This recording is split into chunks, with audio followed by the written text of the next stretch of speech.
All right, everyone. Today we're diving into a fascinating chapter of history that blends intrigue, commerce, and culture. Let's call it the rise of the Bedouins and the birth of Islam. So picture this. During the classical era of Rome, the Arabian Peninsula was home to Arab nomads who emerged from the northern regions. These nomadic tribes were divided into various clans, each led by a chief known as a sheikh. Wow, that's such a vivid image, like some epic movie set.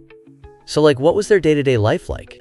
I mean, I can't help but think about what it must have been like living out there, completely surrounded by desert. Absolutely. Think about it.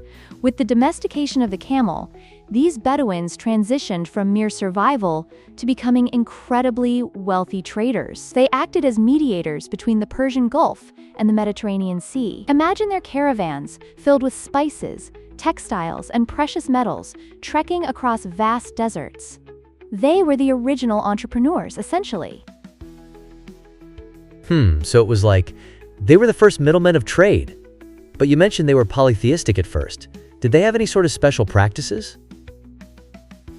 Great question. They indeed worshipped many gods, but had one major deity they referred to as Allah. Interestingly, they didn't have priests like many other cultures at the time, which meant every individual participated in religious practices. This grassroots spirituality created a personal connection with the divine, Plus, I find it fascinating that they believed spirits lived in nature, almost like the earth was alive. Wow, right? Kind of like how some indigenous cultures view the land as sacred. So when did they start leaning towards monotheism, like with the emergence of Islam? That's where Muhammad comes in.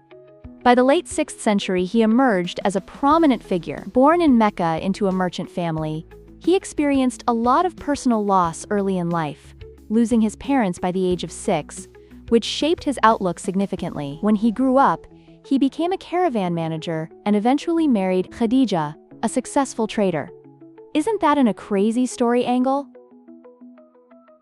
Ooh, like a rags to riches vibe. So did he just wake up one day and realize he had a mission? Kinda.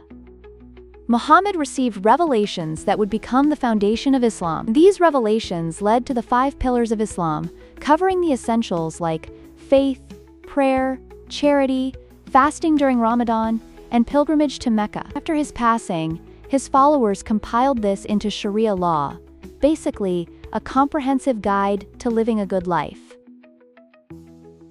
Oh, wow. And then, who picked the next leader after Muhammad? Did they just, point at someone and say, "You're it"? Not quite that simple.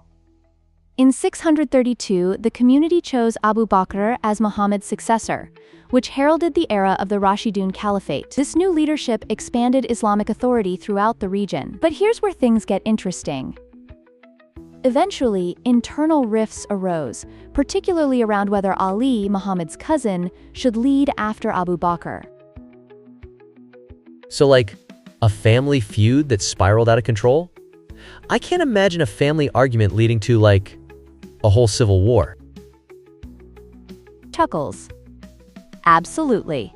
It was quite a dramatic scene, ultimately resulting in Ali's assassination in 661. This event paved the way for Muawiyah to establish the Umayyad Caliphate, which saw a massive expansion of the Islamic Empire. It's a tangled web that led to the long-standing schism between Sunni and Shia branches of Islam. Whoa, that's like a soap opera on an epic scale. All right, so what happens next? I'm on the edge of my seat here.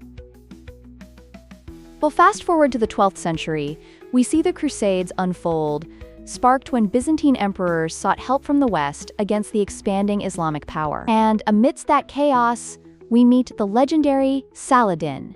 He founded the Ayyubid dynasty and delivered powerful victories against the Crusaders. Saladin? Like from the video games? That's insane. Did he really have to deal with that kind of pressure, fighting a holy war and all? Exactly. The stakes were incredibly high, and he became a symbol of Muslim unity and resistance against foreign invasion. It's fascinating how these historical moments shaped the culture and dynamics of the region. Man, I can't even imagine. And this was just the tip of the iceberg, right? Like, what about the Mongols and the fall of Baghdad? Ah, the Mongol invasions. Yeah, they were devastating. In 1258, they sacked Baghdad, marking a tragic end to what many call the Islamic Golden Age. But even amidst this destruction, the legacy of Islamic civilization hardly vanished.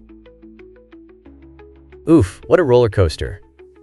So even after the chaos, there were still elements of scientific and cultural progress? Absolutely.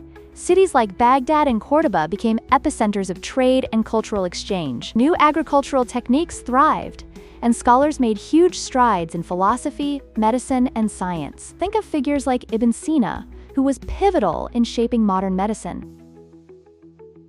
Wow, so the Renaissance wasn't the only wave of enlightenment. This is, so eye-opening.